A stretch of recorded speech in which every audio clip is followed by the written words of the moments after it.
Good afternoon class, कैसे हो सब। अभी ट्रांसफार्मर के न्यूमेरिकल सेक्शन में दो चार न्यूमेरिकल आगे और करेंगे। अच्छा, एक और ट्रांसफार्मर का वर्गीकरण जो है ना, ट्रांसफार्मर का वर्गीकरण में एक चीज़ छूटा हुआ है, वो मैं बताता हूँ। तो ट्रांसफार्मर के टाइप्स में आते हैं अपन, तो क्या दिखता है मैंने बता चुका हूँ पहले भी कि स्टेप अप स्टेप डाउन। उसके बाद एक और होता है, उसको कहते हैं आइसोलेशन, आइसोलेशन ट्रांसफार्मर। इसके बारे में बताता हूँ, छोटा सा चीज़ है ना। ये एक प्रकार का ट्रांसफार्मर है, वैसा ही दिखता है, वैसा ही साइज का रहता है जिस जैसे वो दिखता है ना। तो आइसोलेशन ट्रांसफार्मर, नाम जो आइसोलेशन अभी चल रहा है, सुने होंगे कि आइसोलेशन मतलब अलग करना, है ना, अलग करना। तो किसी भी पहले वाले चीज़ को दूसरे से क्या रखना, अलग रखना, आइसोलेट करके रखना है, ठीक है। मतलब इसमें जो इफेक्ट पड़ता है वो इसमें ना पड़े, ऐसा है। तो उसका मतलब आइसोलेशन कहलाता है। तो वैसे ही ट्रांसफार्मर होता है। तो ट्रांसफार्मर में अलग क्या बोलेंगे, अभी देखते हैं। पहला ट्रांसफार्मर क्या देखते हैं, स्टेप अप देखते हैं। तो क्या होता है, पहले में ज़्यादा वाइंडिंग रहता है, दूसरे में कम वाइंडिंग रहता है, ठीक है। तो इसको क्या बोलेंगे, बना देता हूँ पहले। और एक ट्रांसफार्मर कौन सा होता है, पहले में कम और दूसरे में ज़्यादा, ठीक है। तो ये क्या हो गया, स्टेप अप हो गया, ठीक है। और ये क्या हो गया, स्टेप डाउन हो गया, जिसमें क्या था, पहले में ज़्यादा कॉइल था, कुंडली था, और छोटे में, दूसरे में कम था। तो स्टेप डाउन स्टेप अप हो गया। एक और प्रकार का ट्रांसफार्मर होता है जिसमें क्या होता है, पहले के बराबर ही दूसरे में होता है, ठीक है। मतलब क्या दिख रहा है कि इसमें जितना कुंडली है उतना ही कुंडली इसमें है, ठीक है। अब इससे हो क्या रहा है, न इससे ट्रांसफार्मर का यूज़ निकल पा रहा है, न इसमें कम हो रहा है वोल्टेज, न ज़्यादा हो रहा है ना। बस इसमें एक चीज़ हो रहा है, और वो होता है कि वोल्टेज का क्या हो रहा है। अगर वोल्टेज अगर इधर 240 है तो इधर भी 240 ही मिलेगा। बट क्या होगा कि अगर मेरे इस साइड, ये साइड प्राइमरी साइड है और किसी भी कनेक्शन में कनेक्टेड है किसी साथ, और इधर भी किसी अच्छे चीज़ में, अच्छे स्पेसिफिक कोई डिवाइस के साथ कनेक्ट है, तो क्या होगा, अगर इस इधर में कोई फॉल्ट आता है ना, इधर में कोई फॉल्ट आता है, इधर करंट बढ़ जाता है, कुछ होता है, तो अपनी क्या होगी, ये वाली कुंडली जो है ख़राब हो जाएगी। बट इधर को कोई फ़र्क नहीं पड़ेगा। अगर मैं क्या करूँगा, सीधे सीधे उस बीच में ट्रांसफार्मर लगा के वायर जोड़ देता हूँ, है ना। इधर के एक स्पेसिफिक डिवाइस है और इधर भी एक स्पेसिफिक डिवाइस चल रहा है। तो क्या हो रहा है, अगर इधर कुछ खराबी होता है तो वो डायरेक्ट क्या करेगा, इधर भी जाके खराब कर देगा। उसके लिए क्या कर देंगे, बीच में आइसोलेशन ट्रांसफार्मर लगा देंगे।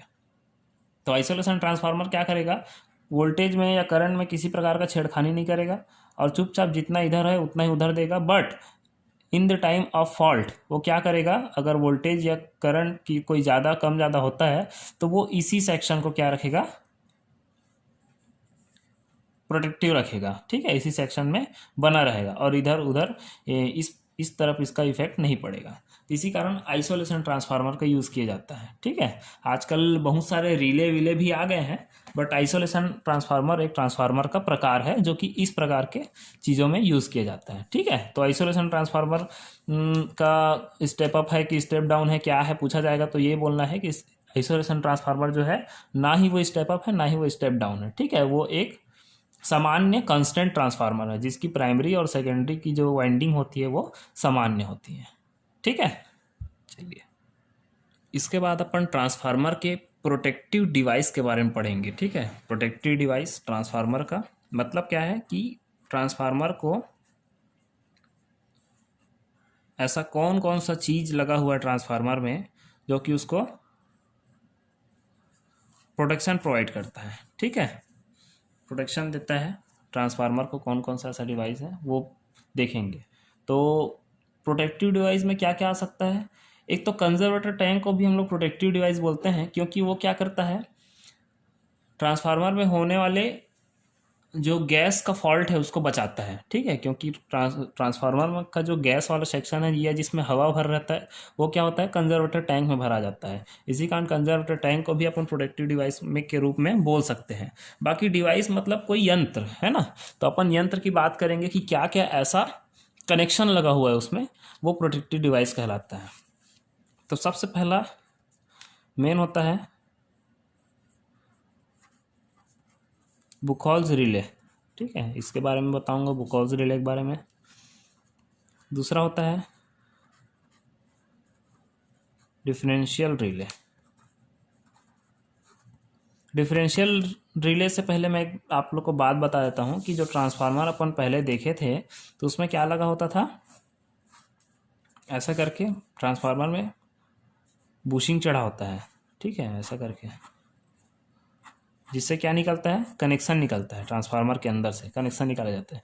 तो इसी बुशिंग के अंदर में मैंने पढ़ाया था ना, सीटी पढ़ाया था, तो उसी बुशिंग के अंदर में नॉर्मल ट्रांसफार्मर के अंदर भी क्या लगे रहते हैं, सीटी लगे रहते हैं।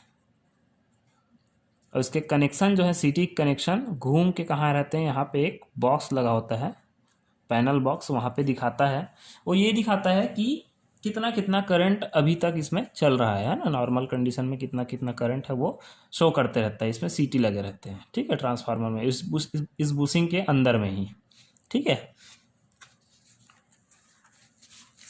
तो ये रहा डिफरेंशियल रिले। और तीसरा आता है थर्मोमीटर वाला, है ना, जिसको मीटर, है ना, इसको बाई मेटालिक थर्मोमीटर बोलते हैं, बाई मेटालिक थर्मोमीटर। इसके बारे में बताता हूँ, थर्मोमीटर क्यों लगा रहता है, थर्मोमीटर उसमें क्यों लगा रहता है। तो मैंने एक बार बताया था पहले इस क्लास में कि थर्मोमीटर का काम है उसमें डले हुए तेल के टेम्परेचर को देखना, ठीक है, क्योंकि क्या होगा, अपने को पता करना है कि उसमें तेल है, उसमें वाइंडिंग है, उसका टेम्परेचर कितना है। अगर ज़्यादा होगा टेम्परेचर तो फिर हमारे लिए कॉजिंग है, क्योंकि वो इफ़ेक्ट कर सकता है ट्रांसफार्मर को। तो इसी कारण क्या करते हैं, उसमें थर्मोमीटर का कंस्ट्रक्शन होता है, ठीक है। तो उसमें अलग अलग थर्मोमीटर लगे होते हैं, जो कि पैनल बोर्ड पे, ऐसा ही एक पैनल बोर्ड होगा बाजू में, उसमें थर्मोमीटर क्या करेगा, उसकी टेम्परेचर की गणना करता है। और साथ ही साथ टेम्परेचर की गणना करने के बाद एक लिमिटेड टेम्परेचर में क्या करता है, काम करता है। और अगर टेम्परेचर ज़्यादा बढ़ते जाता है तो क्या होता है, मैंने बताया था, टेम्परेचर ज़्यादा बढ़ते जाएगा तो क्या होगा, सबसे पहले फ़ैन ऑन हो जाएगा ऑटोमेटिकली, ठीक है, ऐसे ऑटोमेटिकली सिस्टम आ चुके हैं अभी, फ़ैन ऑन हो जाएगा। दूसरा, फिर और ज़्यादा टेम्परेचर बढ़ गया तो उसमें जो पंप लगा है ऑयल को जल्दी जल्दी सरकाने के लिए, वो चालू हो जाएगा, ठीक है। उससे ज़्यादा टेम्परेचर होगा तो क्या होगा, वो क्या करेगा, रिले को एक कमांड भेजेगा, ठीक है, उस थर्मोमीटर की सहायता से रिले को क्या करेगा, कमांड भेजेगा, ठीक है। थर्मोमीटर किससे जुड़ा हुआ है, रिले से, ठीक है। तो रिले कमांड भेजेगा, फिर रिले क्या करेगा, सर्किट ब्रेकर को, एमसीबी जैसा होता है ना, वैसी एक सर्किट ब्रेकर होता है बड़ा वाला, उसमें क्या करेगा, वो भी एक सिग्नल भेजेगा और इस ट्रांसफार्मर के कनेक्शन को क्या कर देगा, वो कट कर देगा, ठीक है, ताकि कॉजिंग होने से, है ना, हार्मफुल होने से या फिर इस डैमेज होने से इसको बचाया जा सके, ठीक है। ऐसा होता है थर्मोमीटर का उसमें काम, ठीक है। तो दो टॉपिक है यहाँ पे, बुकॉज रिले और डिफरेंशियल रिले। इसका एक एक क्लास में मैं दोनों को बता दूंगा अगली क्लास में, ठीक है। अच्छा, उसके पहले आज की क्लास के लिए एक न्यूमेरिकल और लिख लो, इसको बना के बताओ मेरे को। तो ये क्वेश्चन मैंने लिख दिया है। क्वेश्चन बोलता है कि एक 40 kVA 3300/240 वोल्ट 50 हर्ट्ज के प्राइमरी वाइंडिंग में कितना है, 660 टन है। प्राइमरी मतलब कौन सा है, N1 में 660 टन है, ठीक है। तो क्या क्या ज्ञात करने बोल रहा है, पहले तो सेकेंडरी वाइंडिंग बोल दिया है, तो अपने को क्या क्या दे दिया है, वोल्टेज दे दिया है V1/V2 तो दे ही दिया है, तो यहाँ से, और एक N1 भी दे दिया है, तो यहाँ से N2 की संख्या निकल जाएगी। उसके बाद मैग्नेटिक फ्लक्स की मैक्सिमम वैल्यू बोल रही है, तो अपने को क्या करना है, इस मैग्नेटिक फ्लक्स कहाँ से, कौन से फार्मूला में देखे थे अपन, ई वाले फार्मूला में देखे थे, ठीक है। तो ई वाले फार्मूला में क्या दिखता है, 4.44 F5 MN, है ना।